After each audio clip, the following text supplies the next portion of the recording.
আসসালামু আলাইকুম।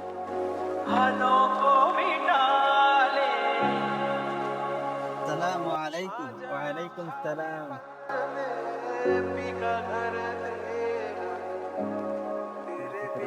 ভাই আপনি দ্বিতীয় ব্যক্তির সালামটা নিলেন, কিন্তু প্রথম ব্যক্তির সালামটা কেন নিলেন না?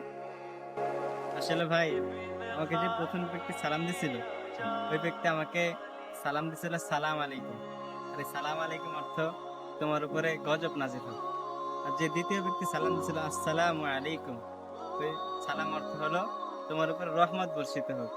তা আমি প্রথম ব্যক্তির সালামটা নেইনি, যদি নিতাম তাহলে আমার উপরে গজব বর্ষিত হতো।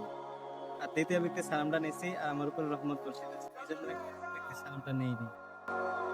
জি ভাই, আমি আসলে বিষয়টি আগে জানতাম না, এখন আপনি আমাকে বুঝিয়ে দিয়েছেন, তাই আপনাকে অসংখ্য ধন্যবাদ।